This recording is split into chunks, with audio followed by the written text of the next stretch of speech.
Olá pessoal, estamos iniciando a nossa aula de bibliologia.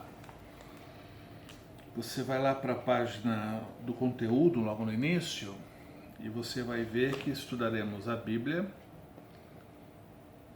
o cânon da Bíblia, ou seja, por que são 66 livros, quem definiu isso, né?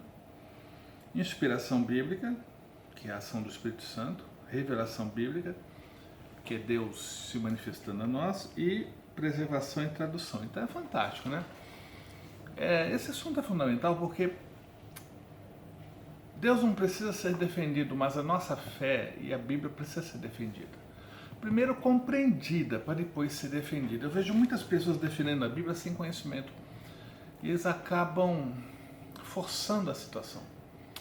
Então temos que defendê-la sem ferir a verdade, sem aquela defesa assim.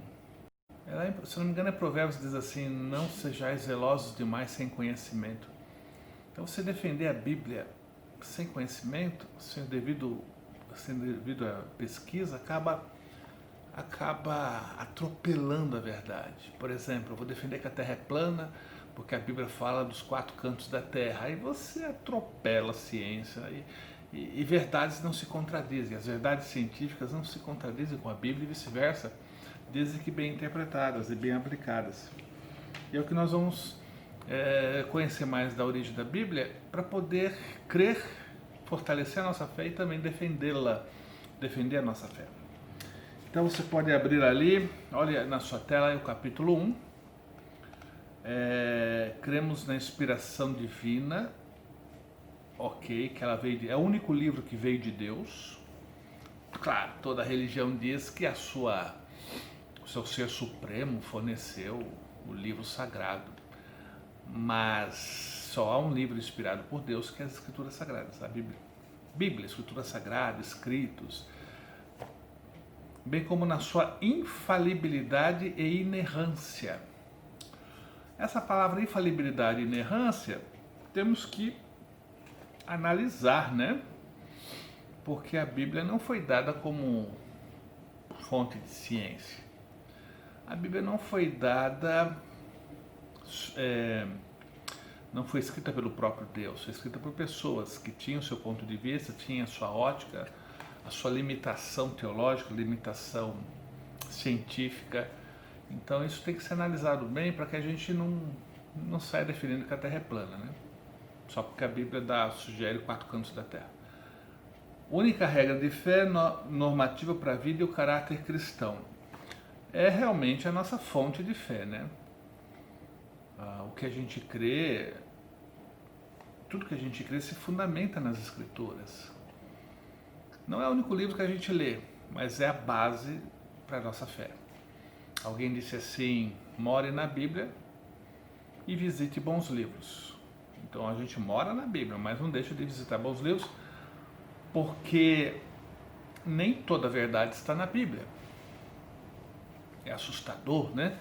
Nem toda a verdade está na Bíblia.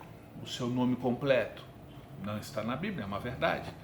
O número do seu celular é uma verdade, não está na Bíblia. Então a gente não pode amaldiçoar os outros conteúdos e só ficar com a Bíblia. A gente tem a Bíblia como base e a partir dessa base a gente analisa todos os livros, analisa as descobertas científicas ou sugestões, propostas científicas, né? As teses. Então a gente tem que tomar muito cuidado com o fanatismo. Somos cristãos, queremos defender a nossa fé, a razão da nossa fé, mas sem fanatismo, sem fanatismo. Então nós temos que nos primórdios da civilização o homem para viver em grupo necessitou de normas que regulassem os seus direitos e deveres. As Escrituras não foram dadas para desvendar os segredos do universo. As Escrituras foram dadas para que o Deus Santo tenha comunhão com o ser humano pecador. E essa iniciativa da Bíblia não veio do ser humano, veio de Deus. O Deus Santo decidiu, por amor, se relacionar conosco, seus seres criados, seus filhos criados. E filhos criados que se tornaram seus inimigos. Todo que desobedece a lei, que pratica a anti-lei, torna-se inimigo de Deus. Mas Deus fez tudo o que fez, decidiu salvou os seus inimigos. E hoje os seus inimigos, muitos, né, se tornaram filhos em comunhão, herdeiros com Cristo. Então isso é um milagre. Então a revelação é uma decisão de Deus. É impossível escravizar mental ou socialmente um povo que lê a Bíblia. É impossível escravizar mental ou socialmente um povo que lê a Bíblia. Teoricamente sim, mas um texto mal interpretado, ele pode ser um instrumento de escravidão. Por isso que é preciso não só ler a Bíblia, mas estudá-la. E sujeitá-la à minha interpretação. Não precisa nenhuma profecia de particular interpretação. Veja um exemplo. Quando Caim pecou e foi expulso e ele falou assim, vão me matar. Não, vou te colocar um sinal. Aí uns dizem que esse sinal é a cor escura da pele. Aí quando Ham pecou, né, após o dilúvio, e foi amaldiçoado, Canaã, Ham, disseram que ele colonizou a África e a maldição de Noé sobre Ham e Canaã caiu sobre os africanos. Então só esses dois pontos aí foi um argumento para justificar a escravidão, o racismo. Então a Bíblia mal interpretada, ela é tão destrutiva quanto um livro totalmente inspirado por Satanás. A mentira, ela destrói de qualquer jeito. Então, não basta ler a Bíblia, tem que saber interpretar, tem que se esforçar para interpretar, tem que sujeitar a apreciação, nenhuma profecia de particular interpretação.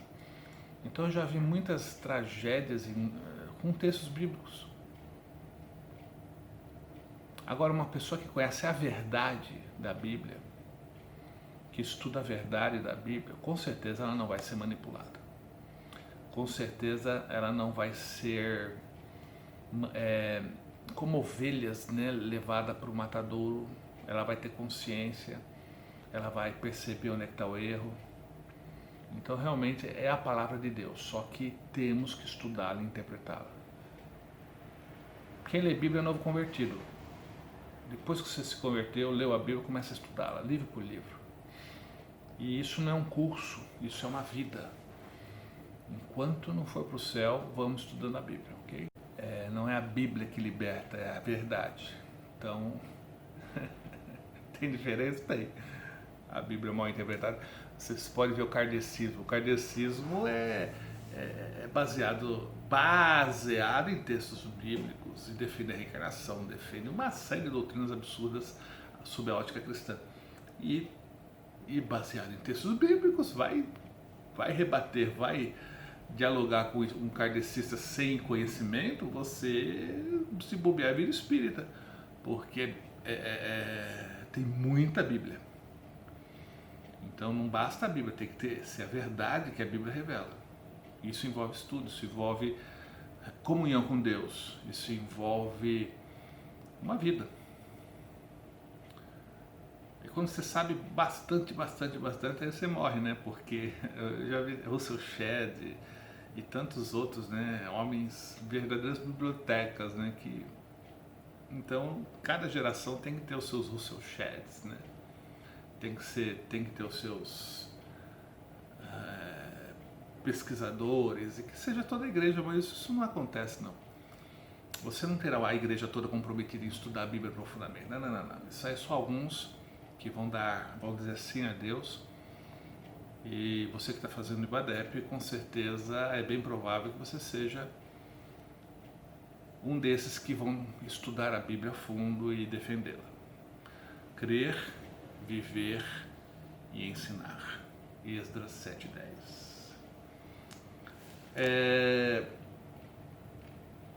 O termo Bíblia não existe nas Escrituras Sagradas. A gente vai ver que o vocábulo Bíblia significa coleção de livros pequenos e deriva da palavra biblos, nome dado pelos gregos à folha de papiro preparada para escrita. Olha que legal, ó. Biblos é a folha do papiro preparada para escrita. A palavra Bíblia vem do grego Bíblia, que é o plural de biblion. Um biblion, dois bíblia, três bíblia. Então, um livro, 2, 3, 4, 5 livros, Bíblia. A expressão Bíblia foi aplicada às Sagradas Escrituras por João Crisóstomo, patriarca de Alexandria. O que aconteceu é que havia livros escritos pelos profetas judeus, que formam, são 39, né? Que formam o que a gente chama de Bíblia Hebraica. Não é Antigo Testamento, é Bíblia Hebraica. Por quê? Não vou explicar hoje, mas é Bíblia Hebraica, ou seja, a Bíblia que nós recebemos dos judeus. A igreja não fez nada quanto à Bíblia Hebraica. Ela veio empacotada com fitinha, a gente só recebeu e está usando até hoje. E adicionado à Bíblia Hebraica foram adicionados 27, não vou dizer livros, porque a própria Bíblia Hebraica, né, Obadias são alguns versículos só, né? São livros, os evangelhos são livros, mas são cartas, principalmente cartas. Livro é Mateus, Marcos, Lucas, João, Atos, são livros, né, que mostra, no caso, Cristo ou a expansão da igreja a partir de Jerusalém. O resto é Apocalipse, também é um livro, né, mas o resto são cartas de um para um grupo. É o que eu chamo de documentos apostólicos, porque foram escritos ou por apóstolos ou por pelo discípulo do apóstolo. Isso é um critério, inclusive, para o livro ser aceito, para a carta ser aceita. Ou foi escrito por um apóstolo ou por um aluno do apóstolo. O aluno do aluno já não servia. Havia uma preocupação muito grande em manter a pureza da Bíblia. E quem conta um conto aumenta um ponto, né? Isso a gente vai ver em canonização. Então a palavra Bíblia é conjunto de livros. E esse conjunto de livros já existia a Bíblia Hebraica, um conjunto de 39 livros. E o que nós chamamos de Novo Testamento, que são os documentos apostólicos, eles em princípio eram cartas, livros soltos, isolados, cada um tinha a sua própria vida. Até que lá no final do século IV, a igreja romana presidiu um concílio que definiu os 27 livros inspirados. Foi a igreja de Roma que presidiu um concílio o concílio definiu os 27 livros inspirados. Até então, os livros eram aceitos, mas não formavam um grupo de livros, uma bíblia de livros, não. Isso demorou um pouco. Então, a Bíblia é um conjunto de livros, basicamente é isso. Inicialmente, só a Bíblia Hebraica, depois os documentos apostólicos. A Bíblia é uma dádiva de Deus. Eu creio que há 3 evidências do amor de Deus. Primeiro, Ele criou tudo e nos deu. Isso é amor. Terceiro, não segundo, terceiro, após a queda, Ele enviou Cristo Jesus para assumir a nossa culpa e morrer no nosso lugar. Segundo, que é após a queda e antes da vinda de Cristo, Ele se revelou. Eu creio que a revelação é a segunda evidência, a grande evidência do amor de Deus. Deus, que não tem obrigação nenhuma, que não tem motivação pessoal alguma no seu amor, moveu céus e terra, venceu todas as impossibilidades para nos resgatar. E antes de nos resgatar, Ele se revelou. Isso é amor. Como é que eu vou me revelar quem eu não valorizo? Eu me revelo a quem eu amo. E essa revelação começou com a promessa messiânica que é a primeira parte da Bíblia, né? A Bíblia Hebraica, que a gente chama de Antigo Testamento, que é um rótulo que eu não gosto, não uso. Quer dizer, sou obrigado a usar porque todo mundo usa. e depois complementado pelos documentos apostólicos, que chamamos de Novo Testamento, que é o pós-vinda do Messias. Então, pré-vinda do Messias, promessa, e pós-vinda do Messias, anunciando até o que vai acontecer, né? Então, os documentos apostólicos, ele reúne não só o que aconteceu, as doutrinas bíblicas, doutrinas cristãs, e ainda profetizando o que vai acontecer, que é a segunda vinda e a consumação dos séculos, né? A Bíblia é uma dádiva de Deus, isso é inquestionável. A gente costuma dizer assim, o autor da Bíblia, com letra maiúscula, é Deus. Os autores com letra minúscula, foram cerca de 40 pessoas. Dizem que foram 40, nunca contei, mas dizem que houve 40 escritores. Todos homens, mulher não tinha vez, é uma cultura extremamente machista, né? Mulher não tinha vez nem para ensinar, nem para se manifestar em público. Então foram 40 homens, cerca de 40 homens, autores com letra minúscula, mas um só autor com letra maiúscula. A Bíblia é tanto divina quanto humana. Divina, ela foi inspirada, soprada por Deus. E escrita, ela é humana porque foi escrita por homens que viviam num contexto histórico, num contexto cultural. A Bíblia está cheia de cultura oriental, cultura do oeste da Ásia, que até hoje tem uma cultura forte, diferente da nossa. Então a Bíblia está cheia de cultura humana. O grande equívoco do intérprete, do tradutor da Bíblia, principalmente do intérprete, é trazer para nós hoje, não a doutrina bíblica, mas a cultura em que a Bíblia foi escrita. Então, se você puder estudar algum livro sobre a cultura, eu posso até compartilhar alguma coisa, você vai ver que a nossa interpretação, nós temos que realmente extrair a doutrina bíblica, o princípio divino, o caráter divino, os mandamentos do Senhor, e despi-los de cultura local, porque senão você vai acabar pregando não Cristo, você vai pregar Oriente Médio. E machismo é muito forte no contexto cultural bíblico. Poligamia, um homem casando com várias mulheres, é muito forte, principalmente na Bíblia hebraica. Uma série de fatores que refletem realmente o contexto cultural, mas não podem se transformar em doutrina. Autenticidade bíblica. A autenticidade da Bíblia é fundamentada na infalibilidade e inerrância. Os atributos da divindade são por ela revelados. Ela é autêntica em tudo, pois o próprio Deus é o seu autor, com letra maiúscula, o Espírito Santo, seu inspirador. O próprio Deus é autor e inspirador, né? O Espírito Santo revela Deus, porque ele também é Deus quem inspira, mas a pessoa que realmente estava ali no ouvido, o ouvido é simbólico, na mente do povo, do profeta, é o Espírito Santo. Ele é o revelador, ele é o inspirador, ele é o que ensina, que incentiva, chama, vocaciona, capacita. Nossa, o Espírito Santo é Deus conosco, né? Nos capacitando em tudo, inclusive na antiga aliança. Quem acha que o Espírito Santo desceu no dia de Pentecostes, reveja seus conceitos.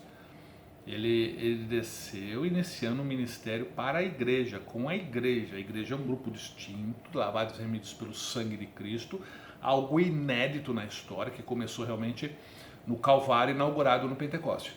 Mas o Espírito Santo sempre agiu de forma menor, porque era uma promessa, havia uma promessa messiânica, né? Uma forma menos intensa, não vou dizer menos intensa, a quantidade era menor. Era um profeta ali, um sacerdote ali. Hoje não, hoje é um exército de pessoas capacitadas pelo Espírito, pelos méritos de Cristo na cruz, né? A nova aliança é infinitamente melhor que a antiga aliança e possibilitou a graça agir amplamente. A graça sempre agiu, mas com total liberdade, com total intensidade, só a partir da vitória do Messias. Por isso que Joel disse assim, nos últimos dias, que é entre a primeira e a segunda vinda, né? Últimos dias é um período entre a primeira e a segunda vinda. Estamos vivendo os últimos dias. É verdade, desde a primeira vinda estamos vivendo os últimos dias. Então, nos últimos dias, disse Joel 2,28, derramarei do meu espírito sobre toda a carne. Filhos e filhas, jovens, anciões, todos serão cheios do meu espírito. Ou seja, hoje não dá, porque é só uma promessa messiânica. O Espírito Santo age pontualmente aqui e ali, capacitando, mas o povo que Deus vai levantar, que é a eclesia de Deus, né, a igreja de Deus, a igreja de Cristo, eles serão capacitados tremendamente, que são os dons espirituais e o próprio evangelho poderoso, né? A gente ensina o que aconteceu, né? Não é mais vai acontecer, vai se levantar. Não, agora já aconteceu e ele está à direita do Pai intercedendo por nós, então trabalhamos algo que já aconteceu e continua em vigor. Verificação. O Antigo Testamento, esse termo eu não gosto, mas deixa aí porque 10 em cada 10 crentes falam isso. O Antigo Testamento declara-se escrito sob inspiração especial de Deus. Aí você vai dar uma boa lida. Como as Escrituras chegaram até nós. A história de como a Bíblia chegou até nós, na forma em que a conhecemos, é longa e fascinante. Começa com os manuscritos originais ou autógrafos. Então, autógrafo é escrito por mim mesmo. Então, autógrafo é o texto original que eu escrevi. Dos 66 livros e cartas da Bíblia, quantos autógrafos existem? Dá uma pausa aí e pensa. Dos 66 livros e cartas escritos, quantos autógrafos ainda existem? Ok? Pensou? Exatamente, 0. Não há nenhum autógrafo. Porque a Bíblia não foi escrita para chegar na nossa época, no ano 2020. A Bíblia foi escrita para... Os textos bíblicos foram escritos para uma pessoa ou um grupo para anunciar Deus, resolver problemas pessoais ou eclesiásticos ou pastorais, ou mostrar a vida, o ministério de Cristo. Então havia propósito, não era formar um livro sagrado. Nenhum livro foi escrito para formar a Bíblia, foi escrito para resolver um problema imediato. Se alguém soubesse, gente do céu, Moisés, o livro que você está escrevendo, ele vai durar 3.500 anos até que o Messias volte e resolva tudo. No mínimo 3.500 anos. Com certeza seria bem guardadinho. Mas não. Ele escreveu, aí a tendência do pergaminho, primeiro papiro, pergaminho, é se desgastar pelo uso. Aí vão fazendo cópias. Tá meio apagado nesse pergaminho, vão fazer um novinho, né? Aí copiavam. Aí alguém dizia assim, poxa, a tua sinagoga tem a Torá, que é o Pentateuco, né? E a minha não tem, deixa eu fazer uma cópia. Aí copiavam. Olha que legal, você tem o Evangelho segundo São João, segundo João. A minha igreja não tem, posso fazer uma cópia? Claro, cópia. Dizem os estudiosos que o Novo Testamento inteiro, livros inteiros ou pedaços, temos 5.000 cópias. Total ou parcial de livros, né? Livros totais ou apenas uma parte. 5.000 só do Novo Testamento. E o Antigo Testamento, eu não sei exatamente os números, mas em Qumran, em 1947, foram encontrados 800 manuscritos. E boa parte Bíblia, livros bíblicos.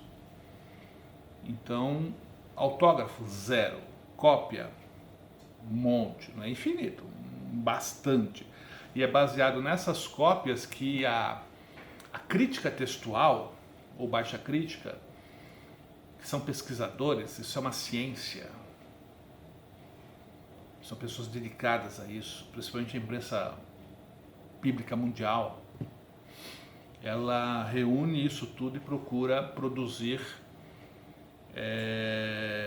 livros que é o resultado o resultado das cópias encontradas até hoje. Cresce que aproximadamente 97% do autógrafo nós temos. Então os manuscritos repetem bastante, confirmam, e 97% do texto original cremos que está conosco. Aí esses 3%. Esses 3% são áreas do manuscrito que talvez só tenha um, e está meio rabiscado, está meio apagadinho. Aí não dá para saber exatamente, mas isso não afeta doutrinas relevantes. Afeta a nossa curiosidade, verbos, porque se você já estudou hebraico, às vezes uma letra para outra muda um ponto. E se esse ponto apagar, aí fica a dúvida. Poxa, era Kaf final ou era Nun? Era Yod ou era Nun? É Bet ou Kaf? São letras hebraicas bem parecidas. Então, mas isso são números, alguns verbos, algumas cidades que fica alguma dúvida pela semelhança entre as letras e as cópias que chegaram até nós não estão nítidas. Ou seja, não afeta, tenha certeza disso, não afeta a doutrina cristã judaica. Só afeta a nossa curiosidade. O que será? É por isso que existem o que chamamos de variantes, Bíblias com variantes. Embaixo diz assim, pode ser tal palavra ou tal palavra. Manuscritos mais antigos dizem tal palavra. Então, isso são variantes que não... Até que ache um outro manuscrito que tire a dúvida, ele se torna uma variante. Ou seja, pode ser tal palavra ou tal, a gente não tem certeza. Pode ser tal verbo ou tal, a gente não tem certeza.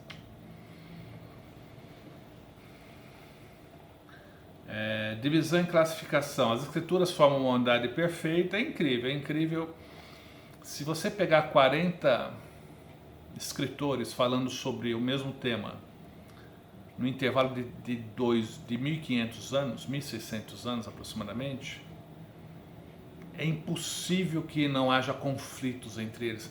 Mas o caráter de Deus, o Evangelho, como há uma unidade. E se você não enxergar essa unidade, tem alguma coisa errada no seu estudo, porque a Bíblia Sagrada, ela promove uma unidade de pensamento. E se você encontrar alguma chamada contradição, fica tranquilo, é uma contradição aparente. Um bom estudo vai mostrar. Então nós temos aqui na Bíblia Hebraica 39 livros, nos documentos apostólicos 27, número de capítulos. Assim, a primeira parte da Bíblia é 3/4 da revelação. E a segunda parte da Bíblia é 1/4 da revelação. São 31.000 versículos, 8.000 está na segunda parte e 23.000 na primeira parte. Então faça as contas aí. Então 1/4 da revelação são os documentos apostólicos e 3/4 é a Bíblia hebraica, né? Aí um cabeçudo de um crente prega que a gente só tem que ler aqui e que o Antigo Testamento caiu, foi substituído pelo Novo, e aí o cabeçudo perde 3/4 da revelação, achando que é lei, caiu. Isso dá pano para manga, não vou mexer nisso, mas toda a escritura é inspirada por Deus. Lá em 2 Timóteo 3,16, quando a Bíblia diz assim, Paulo diz a Timóteo, toda a escritura é inspirada por Deus, está se referindo ao AT, no Antigo Testamento, eu vou usar a terminologia aqui, ao Antigo Testamento, ao Novo Testamento, a toda a Bíblia. Pense, toda a escritura é inspirada por Deus e é útil. No Antigo Testamento, Paulo está se referindo à primeira parte, ou à segunda parte, ou às duas.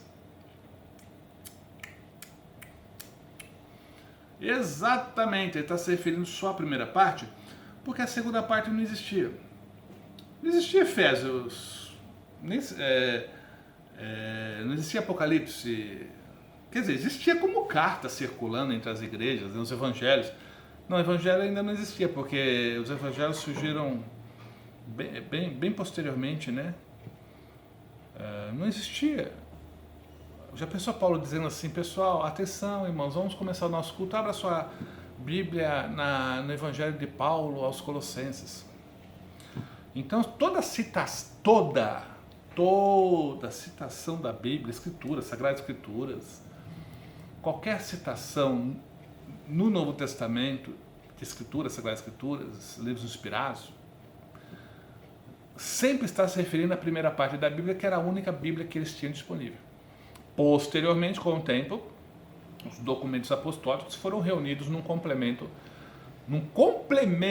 à Bíblia, não é para substituir a Bíblia, completa a Bíblia. Então, o pessoal mais desavisado pega o Antigo Testamento e não lê, não estuda.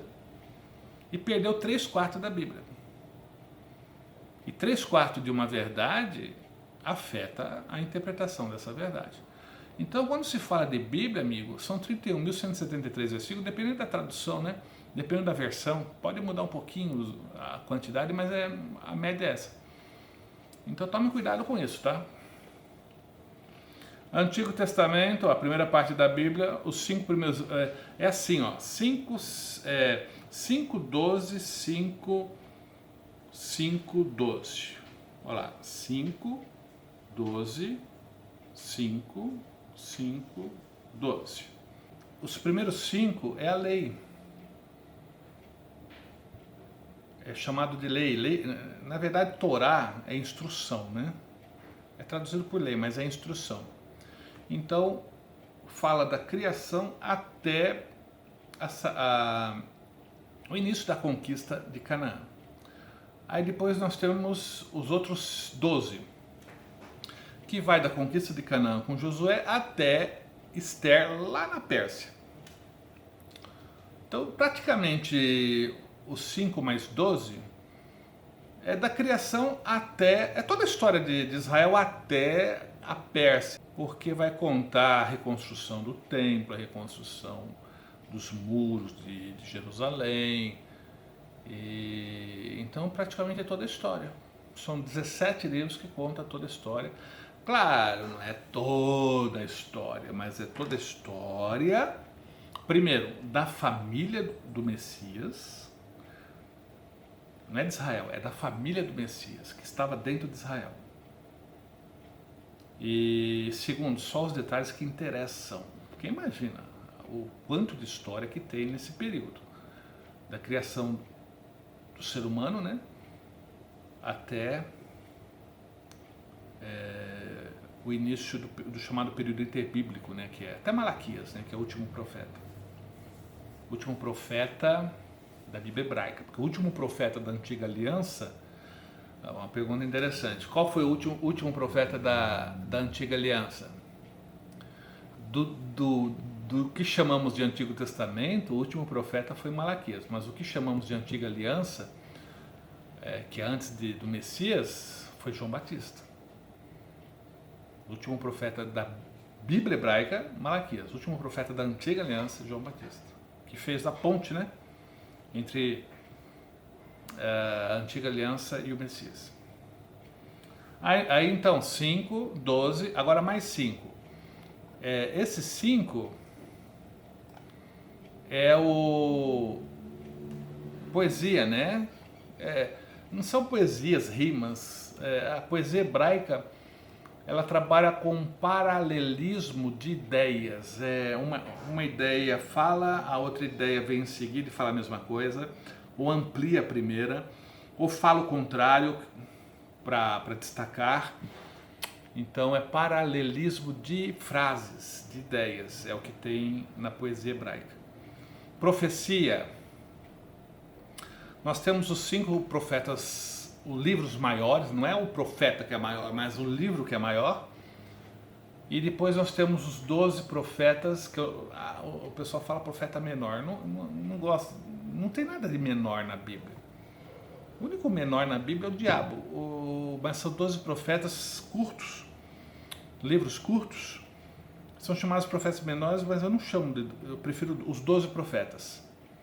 São curtos, mas são extremamente relevantes, tá? Então, quando fala menor, O povo já não gosta de ler Bíblia. Quando você fala que o Antigo Testamento caiu e que só serve o Novo Testamento, aí já ninguém lê mais os 3/4 da Bíblia. Quando você fala que os 12 profetas são menores, não vou ler esse negócio, é menor mesmo. Então a gente tem que usar sempre uma linguagem que não desestimule o povo a estudar a Bíblia. Aí nós temos a biografia. Essa palavra biografia aqui é complicada, porque na verdade não foi uma biografia do Senhor Jesus. Biografia, há uma minuciosa explicação ano a ano do que ele fez. Na verdade nós temos um evangelho, que é o necessário para a sua obra, o seu ministério, o que ele fez. A revelação dos evangelhos é o suficiente para mostrar o que ele fez e o seu valor libertador. Não chega a ser uma biografia. Eu não usaria o termo biografia, eu prefiro evangelho, que é só o que interessa da vida de Cristo. Se você analisar, somente Lucas, que é bem detalhista, Mateus fala um pouco do nascimento, Marcos não fala nada, Lucas fala bem, Lucas ele fez uma minuciosa pesquisa, João também não fala do nascimento, já mostra Cristo na eternidade, no princípio ele é a palavra que estava com Deus, era Deus. Então se você quer saber o início, a vida de Cristo antes do ministério, antes do início do ministério de João Batista, é Mateus e Lucas. E Lucas é mais minucioso. E depois, primeiro fala do nascimento, todo aquele problema que no Natal a gente sempre lembra, graças a Deus por isso. Aí a família do Senhor Jesus foge para o Egito. Aí pula, literalmente pula, de 2, 3 anos mais ou menos de Cristo para 12. Só Lucas registra aquele momento ali na Páscoa em Jerusalém. Aí tem aquela ocorrência de Cristo com 12 anos, aí novamente um jump, 30. Cristo inicia o seu ministério. Primeiro João Batista anuncia, depois Cristo inicia o seu ministério. Aí ministério, morte, ressurreição, ascensão. Então isso não é biografia, isso é realmente evangelho. O que interessa da vida do Messias para nos salvar, para nos ensinar. Aí depois nós temos um livro de história, que é o livro de Atos dos Apóstolos, um pouco de Atos do Espírito, é mais Atos do Espírito Santo, né? Usando os apóstolos, usando Paulo. Quem escreveu Atos? Lucas. Qual apóstolo que Lucas acompanhou? Paulo. Por que Lucas só escreveu sobre Paulo? Porque acompanhou Paulo.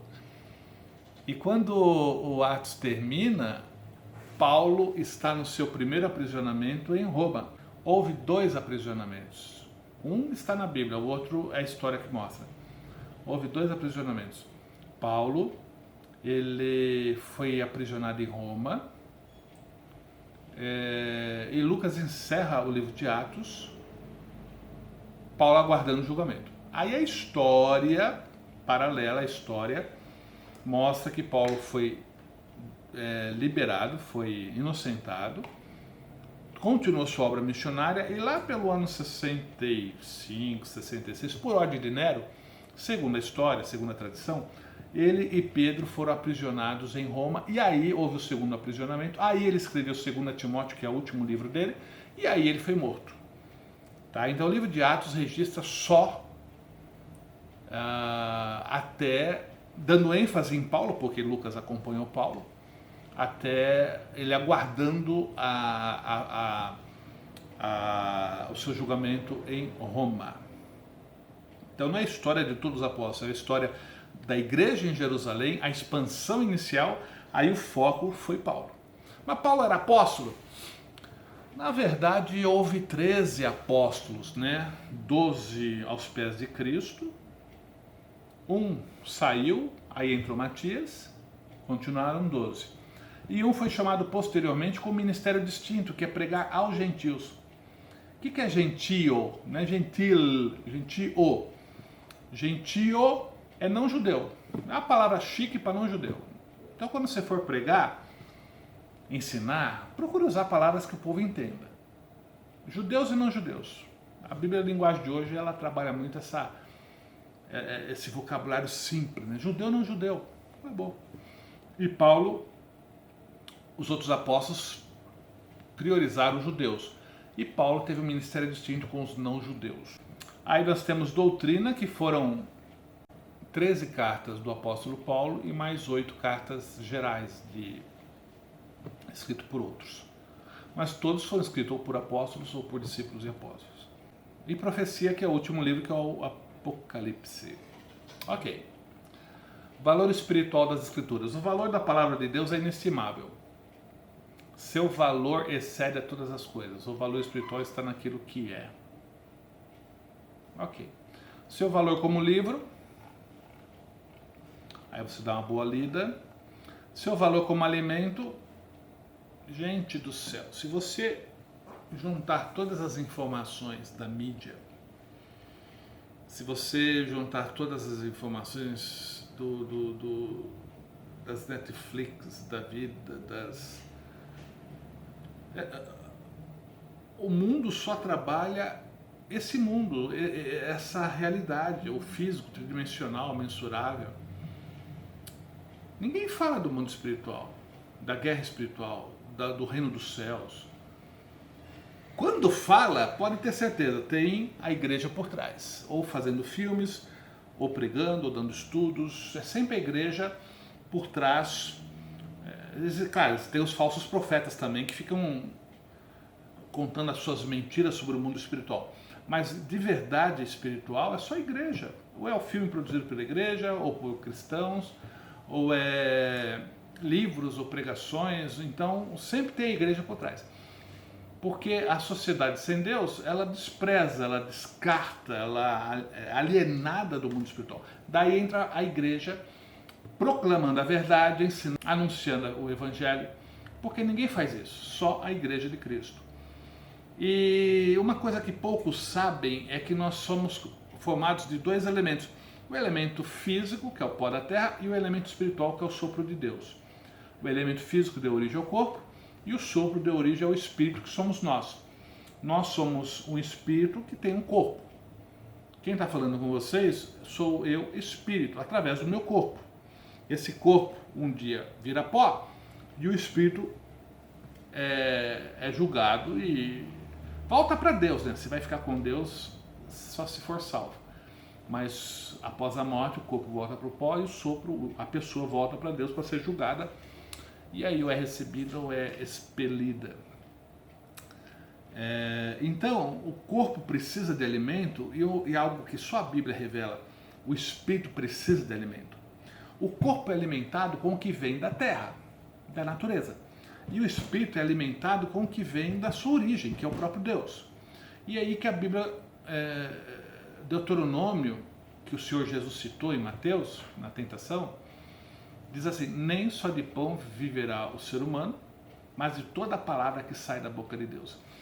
Então a palavra de Deus é o principal alimento para o teu espírito. E se não tiver esse alimento, ele vai enfraquecer, ele vai morrer. Espiritualmente você vai morrer. Não é que vai cair duro, vai para o cemitério. Espiritualmente vai morrer, porque o alimento do espírito é a palavra de Deus. A palavra de Deus fortalece a nossa fé. A palavra de Deus, ela nos torna gigantes quando estudada, crida, vivida.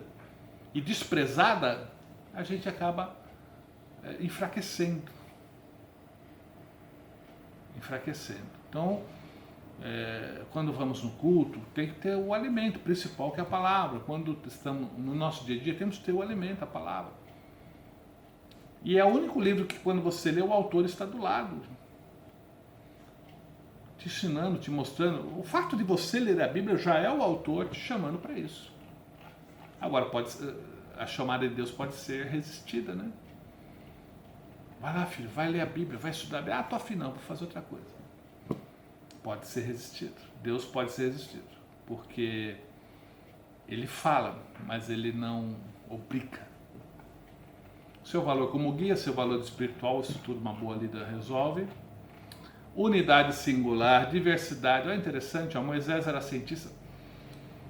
Moisés recebeu um tratamento especial, né? Ele foi tratado como um príncipe. Ele aprendeu a ciência do Egito, que até hoje não se sabe como é que construíram as pirâmides. O pessoal chega a dizer que alienígenas construíram a pirâmide porque não conhece a tecnologia egípcia, né? Havia uma tecnologia bem desenvolvida, a mumificação, não sei hoje, mas até um tempo, diziam assim, que ninguém sabia como é que a mumificação deixava o corpo tão preservado. Recentemente eu li numa revista que acharam uma múmia que os nervos da pessoa ainda estavam avermelhados. Depois de séculos mumificados. A técnica de mumificação, não sei se já descobriram hoje, mas até um tempo atrás não se sabia o que eles faziam para que o corpo preservasse tanto tempo. E Moisés deve ter tido acesso a essas informações. Ele era um estadista e também informações científicas do Egito, que não era pouco não. A destruição da biblioteca de Alexandria, ali no Egito, ela apagou um monte de informações que poderíamos ter sobre a ciência antiga, né?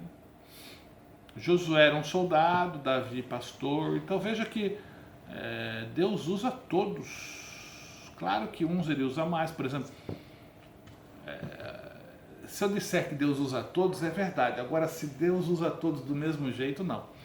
Para quem escreveu os 5 principais livros da Bíblia hebraica, foi uma pessoa que recebeu uma formação de 40 anos como príncipe, estadista, sabia escrever, conheceu todas as leis, Código de Hammurabi, tudo que conheceu profundamente o que havia no mundo antigo. E Deus usou para escrever os 5 principais livros da Bíblia hebraica. E no Novo Testamento, nos documentos apostólicos, quem escreveu metade do Novo Testamento foi o Rabino Paulo, que foi criado num ambiente gentílico, não judeu, de família judia, foi para Jerusalém aprender profundamente as Escrituras, ser um rabino, futuramente até um membro do Sinédrio. Então era um intelectual e Deus usou para escrever metade do Novo Testamento. Então, Deus usa todos, mas de forma igual não, porque conforme o potencial, uns vão escrever. Como é que Deus vai usar o analfabeto para escrever metade do Novo Testamento? Não tinha jeito. Então todos, isso é verdade, e é lindo isso no reino. Deus usa todos, mas não do mesmo jeito. Meu atual sogro, ele é analfabeto, mas eu nunca vi um diácono melhor do que ele. Prestativo na porta, e guarda carro e recebe, sempre simpático. Hoje já está aposentadinho, mas não alfabetizado, mas uma benção. Assim, braço direito dos dirigentes. Então Deus usa todos, mas não do mesmo jeito. Cada um com o seu potencial, né? A diversidade de condições, ok, foram 1.500, 1.600 anos, né? O Brasil tem 500 anos, de um monte de índio pelado, é o que é hoje, em 500 anos. Imagina 1.500, 1.600 anos. Quanta água correu debaixo da ponte? E só isso já produziria um livro totalmente desconexo. Só isso já é um fator, o tempo de produção e a multiplicidade de escritores, só isso já seria um livro assim, cheio de conflitos, de contradições, mas não. Há uma coerência, há uma unidade. E é isso que torna a Bíblia um livro único, né? Diversidade de circunstâncias, o autor da Bíblia com A maiúsculo, mensagem das Escrituras apresenta Deus como Criador e Senhor de tudo, tranquilo. Só existiu, pelas informações que eu tenho, só houve uma nação monoteísta. Nação não, religião, porque Israel só foi monoteísta depois do cativeiro, né? Porque até o cativeiro, onde tinha um deusinho, iria lá. Então a religião que foi revelada a Israel era monoteísta. E é a único livro, a única religião monoteísta da história. Depois, se você for estudar as 3 religiões monoteístas, judaísmo, que veio da Bíblia hebraica, não é a Bíblia hebraica, mas veio da Bíblia hebraica, cristianismo, que também é a sucessão dos profetas da Bíblia hebraica, e islamismo, que também se baseia na vida de Abraão e trechos das Escrituras.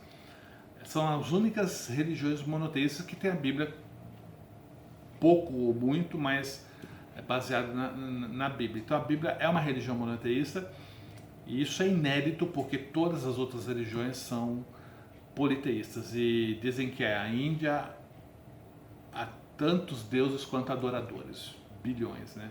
É 1 bilhão e pouco, né? É o politeísmo. Então, apresentar Deus como único, Criador e Senhor de tudo, só realmente a Bíblia é tão nítida, clara e distinta nisso. Apresenta sem reserva a verdade e a realidade do pecado. Apresenta o caráter de Deus e tudo que você faz que não reflete esse caráter é pecado. Amar a Deus acima de tudo e o próximo como a si mesmo. Isso resume toda a lei. Não desenvolve assim, não explica com minúcias, mas a essência é isso: amar a Deus acima de tudo e o próximo como a si mesmo. É o ápice da perfeição. A Bíblia tem mensagem para os nossos dias. Escute. A Bíblia não foi escrita para nós hoje. Como que é? Calma. Cada livro, cada carta foi escrito por uma pessoa para outra pessoa ou por uma pessoa para um grupo, resolvendo, solucionando, buscando soluções imediatas naquela época. Então, Paulo escreveu aos Efésios, não a nós. Paulo escreveu aos Colossenses, não a nós. Moisés escreveu ao povo no deserto, não a nós. Isaías escreveu, Amós escreveu ao Reino do Norte, não a nós. E Lucas escreveu o seu evangelho para Teófilo, não para nós. Então, a Bíblia foi escrita para atender uma necessidade imediata. Cada livro, cada carta foi escrito para atender o objetivo daquele contexto, daquela época. Mas, porém, todavia, entretanto, 2 Timóteo 3,16 deixa bem claro: toda a escritura é inspirada por Deus e é útil para nós. Então, o grande desafio do estudante da Bíblia é pegar um texto de 3.500 anos, um texto de 2.000 anos, e aplicar os seus princípios, as suas verdades hoje. Tem gente que diz assim: leia a Bíblia e pratique o que está escrito. Qual parte? Deixar o cabelo crescido como consagração a Deus? O homem deixar o cabelo crescido? Quem tem cabelo? Qual parte? Sacrificar o filho lá no Monte Moriá? Qual parte? Não comer carne de porco? A mulher, quando está em período de menstruação, está impura? Tem que ser afastada 7 dias, tal. O homem, se produzir algum fluxo também, tem que ser isolado. Essa parte temos que tomar cuidado. Trazer para hoje princípios, verdades divinas, não contexto cultural, não mandamentos que refletem, todo mandamento de Deus reflete o caráter de Deus, mas visa solucionar um problema imediato. Tem um versículo que diz assim: não cozinharás o cabrito no leite da sua mãe. Não da sua mãe, da mãe do cabrito. Não cozinharás o cabrito no leite da mãe do cabrito. O que eu vou trazer um negócio desse para hoje? Tem como trazer, mas não é um mandamento, você tem que trazer o princípio. Que eu não vou falar sobre isso, vou deixar você curioso para continuar estudando a Bíblia. Tem um princípio aí que eu tenho que trazer, mas não tem nada a ver nem com leite nem com cabrito. Mas tem um princípio que você tem que trazer para hoje. E que eu uso no dia a dia. A Bíblia tem esperança para os nossos dias. Alguém disse assim: fica tranquilo, você que é fiel a Deus, fica tranquilo, vai dar tudo certo. Eu li o final da Bíblia. A Bíblia é a história do sofrimento do fiel, mas a Bíblia é a vitória do fiel. Então ela conta de Gênesis até Apocalipse 20, é o sofrimento do fiel, a luta do fiel. E Apocalipse 21 e 22 é o coroamento, a vitória do fiel. Dada por Deus, é claro. A Bíblia tem salvação para os nossos dias, tranquilo. A Bíblia abrange também o futuro. Opa, a Bíblia mostra o que vai acontecer, pelo menos genericamente, e bem difícil interpretar a escatologia, a doutrina das últimas coisas que vão acontecer, né? É a segunda vinda de Cristo e o resto que vai desencadear. Cristo não vem para buscar a igreja. Cristo vem para consumar as profecias e restaurar todas as coisas. E o arrebatamento é só a cereja do bolo. Fala-se do arrebatamento, mas esquece o resto. Não, ele volta, restaura todas as coisas. E nesse processo a igreja é arrebatada, mas arrebatamento é a cereja do bolo. Ele vem restaurar o Éden. A Bíblia tem santificação para os nossos dias? Concordo. A inerrância das Escrituras, infalibilidade das Escrituras, se dá uma boa lida, a autoridade divina e humana das Escrituras. A Bíblia é um livro humano, porque foi escrito por homens usando um dialeto, um idioma humano, idiomas humanos, contexto cultural humano, geografia humana, estilo de literário humano. Então ela é humana, mas ela é divina, porque iniciativa de Deus e supervisão de Deus, inspiração de Deus. Teorias de inerrância, você dá uma boa lida aí, as teorias. E escute, só para fechar. Se eu te disser que a Bíblia contém a palavra de Deus, você diria sim ou não? Parece sutil, mas quando você diz que a Bíblia é a palavra de Deus, você está dizendo que ela é 100% inspirada. Quando você diz que a Bíblia contém a palavra de Deus, significa que uma parte só que é inspirada. Parece sinônimos, parece ideias iguais, mas não. A Bíblia é 100% inspirada. A Bíblia contém menos do que 100% inspirada e cabe a gente descobrir o que foi inspirado. Aí arrebenta com tudo. Então nós não dizemos que a Bíblia contém a palavra de Deus, nós dizemos que a Bíblia é a palavra de Deus. Ok? Deus te abençoe, bom estudo. Qualquer dúvida, estamos à disposição.